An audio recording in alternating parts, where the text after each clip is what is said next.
जय हिंद दोस्तों, स्वागत है एक बार फिर से। कई दिनों से हम महिला आरक्षण आंदोलन को लेकर काफी चर्चा कर चुके हैं। कहां तक हमारा संघर्ष पहुंचा, आप सभी इन सारी बातों से विदित हो। कल भाई मनोज ने आमरण अनशन की भी घोषणा की थी कि आप सभी ज़्यादा से ज़्यादा संख्या में युवा साथी पहुंचे और आमरण अनशन पर वो बैठ रहे थे। आप सभी, मैं कहूं कि हम सभी की मांगों को लेकर। तो कल हम सभी उपस्थित हुए उनके समक्ष। जितनी आशाएं थी, तकरीबन कम से कम जब राजधानी में प्रदर्शन कर रहे हैं, क्योंकि ये राजधानी में प्रदर्शन करने की सभी युवा साथियों की अपील थी, तो ऐसे समय में भाई मनोज ने आह्वान किया था और तमाम युवा साथी आने को भी बोल रहे थे।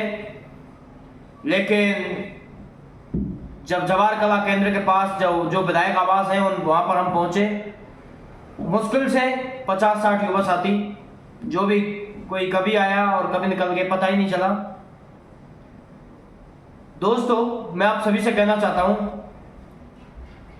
पहली बात तो आपने जब संघर्ष अच्छे लेवल से किया ही नहीं, तो इस प्रकार हार कैसे मान सकते हो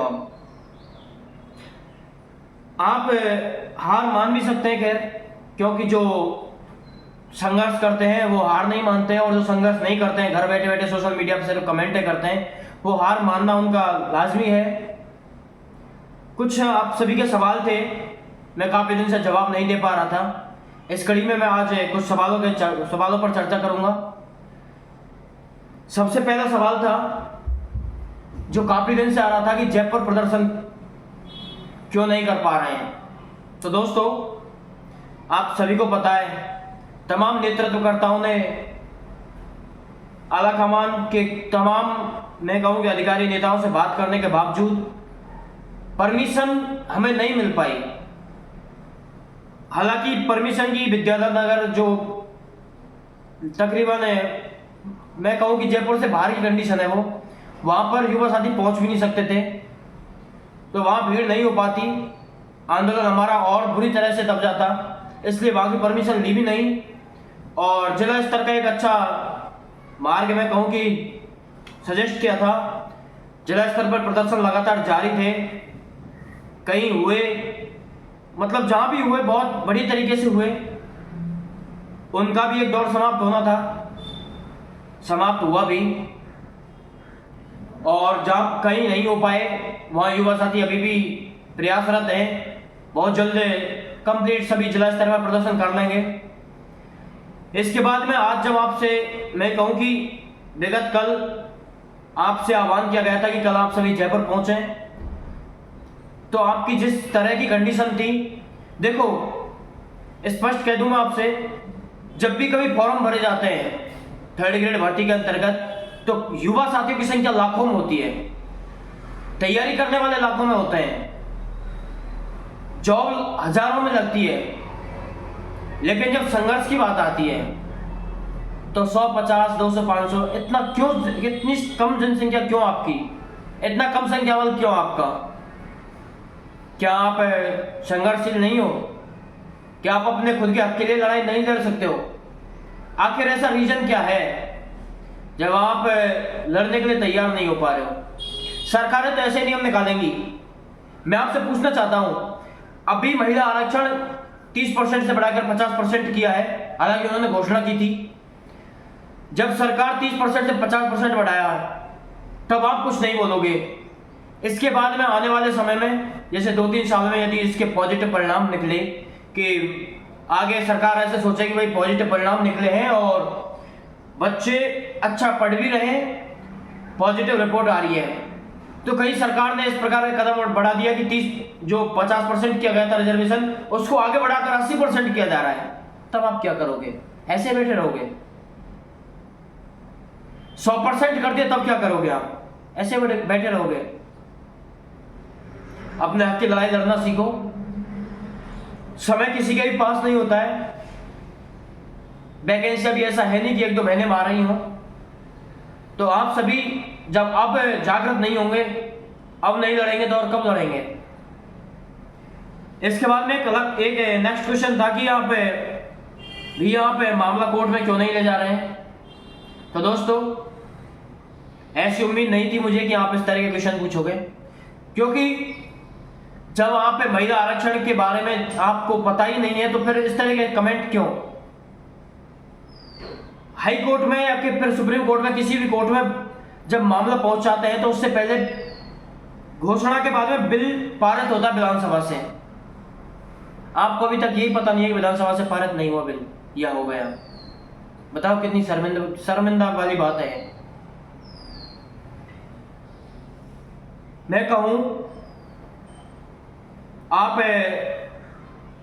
जब ये कोर्ट में मैटर तब जाएगा जब पहले विधानसभा में बिल पारित हो जाएगा। और आप सभी को पता है सरकार ने हमें बहुत सारा टाइम दे दिया है, तकरीबन डेढ़ महीने का लगभग समय हो चुका है, तब की घोषणा की है, अभी तक बिल पारित नहीं हुआ। हालांकि कल बिल पर विधानसभा के अंदर का चर्चा होनी थी, लेकिन आप सभी के जो बार बार में आपका प्रदर्शन था, जिला स्तर पर, राज्य स्तर पर, तमाम जगह प्रदर्शन था आपका, उससे सरकार कहीं ना कहीं बैकफुट पर है। और सरकार को पता है कि यदि ये बिल पारित हुआ तो दोबारा से युवा संघर्ष करेंगे, दोबारा से सड़कों पर उतर जाएंगे। और उनको पता है कि निकट समय में क्या परिणाम होने वाले हैं उन सभी बिग गेम चीजों से। तो सरकार, मैं कहूं कि स्पष्ट रूप से डरी हुई है। आपको सिर्फ संघर्ष करना था। आप संख्या बल दिखा देते तो कल के समय में भाई मनोज आमरण अनशन पर बैठ जाते और सरकार को झुकना पड़ता। इसके बाद में कई युवा साथियों को मैसेज थे कि रीट की वैकेंसी आने वाली है। मैं कहूं कि देखो, रीट की पहले तो पात्रता होगी, आपको बहुत अच्छी तरह पता है। और मैं आपसे स्पष्ट कर दूं, लगभग नवंबर-दिसंबर से पहले तो कोई वैकेंसी आना नामुमकिन सा है। पात्रता भी हो ना हो कोई स्पष्ट नहीं है। और मेन जो थर्ड ग्रेड की भर्ती है, कम से कम साल भर तो आप लगा के चलो। इससे पहले हो अच्छा है, लेकिन इतना समय लगभग लगेगा। इसके बाद में कई युवा साथियों के मैसेज थे कि जिला स्तर पर प्रदर्शन करें।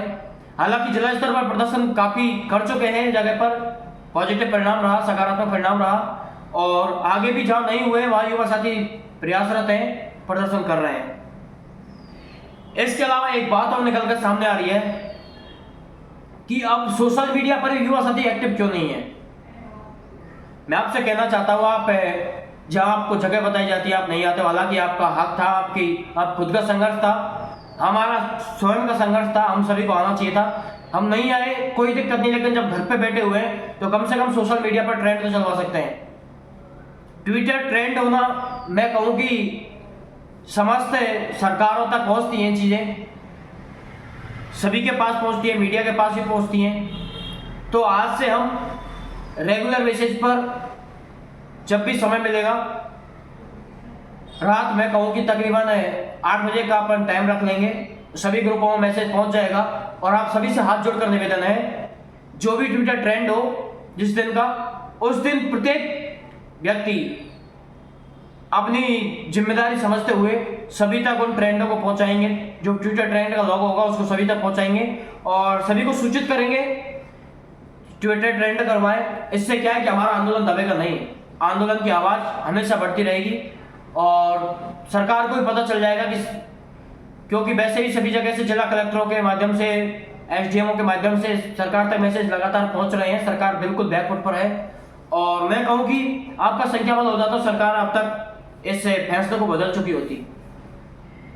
इसके बाद में एमएलए से चर्चा एक और क्वेश्चन था, तो मैं आप सभी को बता दूं, आप सभी सोच रहे होंगे कि आप चुप हो बैठ जाओगे क्या आप भी, तो मैं आप सभी से कहना चाहता हूं, देखो मैंने तब ये स्टार्ट किया जब शायद कई युवा साथियों को पता भी हो नहीं भी हो। मैं तकरीबन 15 तारीख, जब 15 जून थी शायद, 14 जून को तो बिल आया था, सॉरी ये घोषणा हुई थी कि 30% से बढ़ाकर 50% किया जा रहा है 14 जून को, और लगातार 15 जून से मैं एक्टिव था।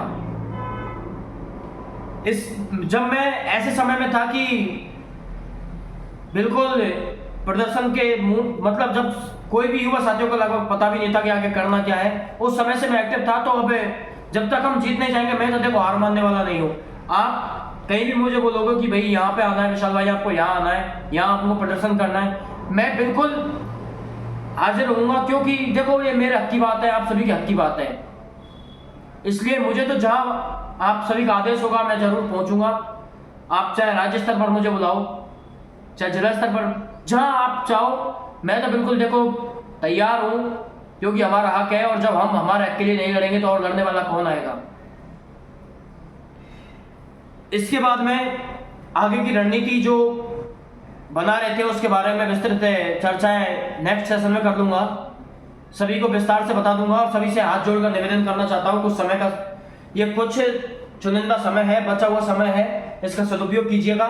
सरकार बिल्कुल डरी हुई है, यदि डरी हुई नहीं होती तो अब तक बिल को विधानसभा में पारित कर दिया जाता, लेकिन अभी तक नहीं किया गया है। कुछ निजी कारण भी थे, मैं नहीं जा पाया कहीं प्रदर्शनों में। मैं आप सभी से गुजारिश करना चाहता हूं, आप सभी एक्टिव रहें। इस तरह से हाथ पर हाथ धर के बैठने से कुछ सेंस नहीं होगा। और जब आप सोशल मीडिया पर भी कुछ बोलोगे नहीं, कुछ कहोगे नहीं, तो सबको ऐसा लगेगा कि कहीं ना कहीं आंदोलन दब रहा है। और देखो मैं तो कतई नहीं चाहता हूं कि ये आंदोलन दबे, क्योंकि आज तक जितना संघर्ष किया वो सब निराधार हो जाएगा। तो दोस्तों, नई रणनीति के साथ मिलते हैं बहुत जल्द। और मैं आप सभी से स्पष्ट कर दूं, मैं पहले भी कहा, अभी दोबारा कह रहा हूं, जब तक हम जीत नहीं जाएंगे तब तक मैं तो पीछे हटने वाला नहीं हूं। आप चाहे कहीं मत आओ, चाहे सोशल मीडिया पर मत एक्टिव रहो, लेकिन मैं हमेशा जब तक हम जीत नहीं जाएंगे तब तक एक्टिव रहूंगा, आप सभी तक बात पहुंचाता रहूंगा। आप बिल्कुल, मैं कहूँ कि सो जाओगे तब भी मैं जगाता रहूंगा आप सभी को, क्योंकि मेरा हक की लड़ाई है। यदि हम जीतते तो कहीं ना कहीं मुझे फायदा है इन चीज़ों में। तो दोस्तों, मिलते हैं नई रणनीति के साथ में, तब तक के लिए जय हिंद।